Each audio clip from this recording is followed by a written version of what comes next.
to it.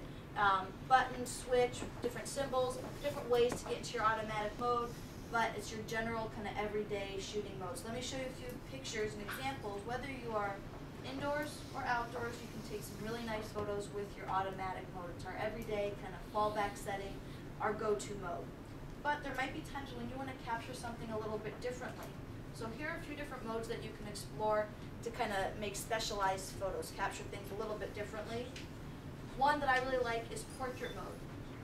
Portrait mode, what it does is it keeps the subject in focus and it blurs the background. It's not a drastic blurring, it's a nice, soft, kind of subtle effect, kind of an artsy style.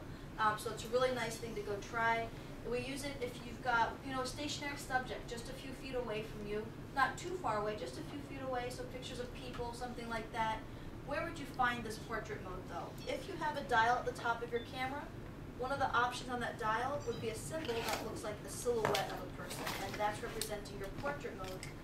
But if you don't have a dial at the top, where would you find these settings? A lot of cameras, well, guys, they use different terminologies, and so the most common term for this menu we're going to talk about is SCN. A lot of cameras will either have a button or a switch at the back or an option in the mode menu that says SCN. SCN, it stands for scene. So it's representing a scenic menu of different kinds of modes we could explore. Very popular, very common mode under SCN is our portrait mode.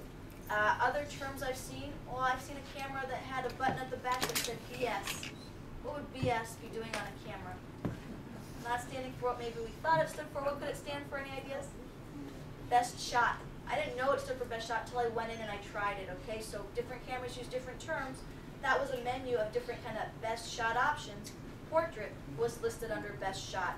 SCN is most common, scene, but you might have other terms, but you're looking for that general kind of menu that will give you some different options. So remember I said keeps your subject in focus and blurs the background. It's a soft, subtle kind of effect, but it's a neat style to go try. So I believe tonight's formal night. If you're getting dressed up, you're going to have dinner in the dining room, you're going out, going to the Pinnacle Grill, it's a nice opportunity to try turning your camera to portrait mode and see if you're liking it. Keep in mind, guys, there's no one right way to take pictures. Photos, photography, photo editing has to do with personal preferences. We all have different likes and dislikes, and so the idea is for you to explore and figure out what mode in your camera you're liking best. This is definitely one to go try. My personal favorite mode, though, it's called macro mode, and I like that it's represented by a little flower icon right here. Because macro mode is great for taking pictures of flowers. It's great for taking pictures of nature. If your subject itself is very small, it's allowing us to get very close to the subject so we can capture more detail and kind of get a different perspective on that subject. So macro mode, where did you find it? On most cameras, remember that D-pad I talked about in the back, the circular pad, so up, down, left, and right. One of the symbols on one of those directions, whether it's left or right, different cameras have it in different places, but somewhere on that circular pad at the back, one of those symbols would look like a flower icon, and that's representing your macro mode. So I would hit that button to turn it on. There should be something on your display screen that's indicating to you that you're in macro mode. So you might have a little white or yellow flower icon on your display screen indicating you're currently in macro mode. When I'm in macro mode, guys, I don't use my zoom.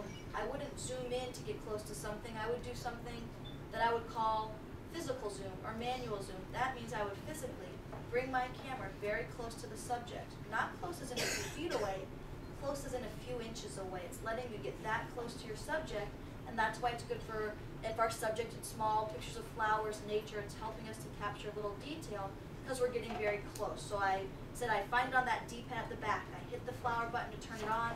I get very close to my subject. Hold your shutter down halfway. Holding the button down halfway allows the camera to focus.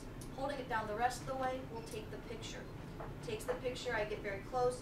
If it's something I turned on, it's something I want to turn off. So the same way I turn the macro mode on, I hit that button again, it turns my macro mode off, all right? And it will default back to my previous setting, which was most likely my automatic mode. So it just defaults right back to automatic mode. Let me show you guys a few examples, because I really do think these are neat, kind of unique pictures. Remember I said if your subject itself is very small, pictures of nature, it's allowing us to get very close, capture detail, and give us a little bit of a different perspective, kind of an interesting way to take pictures. So definitely try macro mode. We have an onboard florist, right, who makes all those flower arrangements that you see throughout the ship. So Go find one in the library, go find one in one of the lounges, turn your camera to macro mode, get really close to it, and see if you're liking it. It's helping you to capture something differently. Remember, no one right way to take a picture, but try these different modes so you can see what's working for you. Another mode that we use a lot while we're cruising, okay, is landscape mode, because it's great for pictures from the deck. If we're doing scenic cruising or sailing into a port, landscape mode is used for kind of pretty scenic vistas. What it does, it keeps everything in focus. Foreground and background are all treated the same to keep everything in focus. And it's represented on our cameras by this mountain range symbol. If you have the dial at the top of your camera, some cameras have that dial, one of the options on that dial would be a symbol that looks like the mountain range, okay? If you don't have the dial though, where are you going to find your mountain range symbol? Remember we talked about SCN or BS being best shot, and it's a menu of different options. One of the options under scene or best shot would be your landscape mode. So it's definitely something to go try. My suggestion, guys, is to go out there and try all these different things. Choose one subject. Try it in landscape mode and try it in automatic mode and see if you can see a difference. See if you like one better than another and see what's working best for you, okay? So definitely while we're doing scenic cruising, anytime when we're sailing into port, go out on deck and try this landscape mode. One camera in particular, I've seen the landscape mode in a different place. Excuse me 1 second. Digital workshop, this is Hannah. Hello? You called me. I didn't pay you. No. He goes, can I help you? I was like, you called me.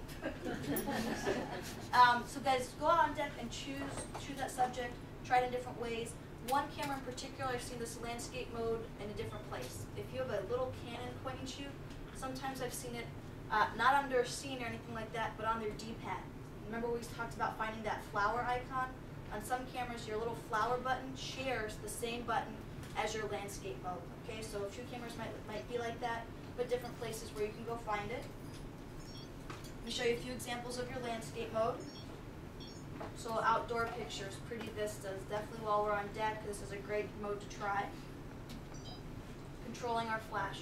Using the flash, guys, controlling our flash is really important because the flash can help our photos, but it could also hinder your photos at times. And you might be at places where you're not allowed to use your flash. If you are at a museum or at a show, you need to know how to turn your flash on or off, how to control that flash. So it's really important. And on most cameras, you find it at the D-pad at the back. All right, so up, down, left, and right, one of those symbols should look like a little lightning bolt. All right, that's representing our flash mode. Different cameras have different options related to the flash. So let me go over a few different modes that you might find under our flash. Okay, if I hit that lightning bolt symbol, if I hit that button, something on my display screen should be indicating what kind of flash I'm in. You might see a lightning bolt symbol. If you see a lightning bolt symbol, that means your flash is on. If I take a picture, my camera will flash. If I hit that button again, and now I see a lightning bolt symbol with a circle around it and a line through it, that's telling me my flash is off. If I take a picture, it will not flash. If I hit that button again, I might see a lightning bolt with the letter A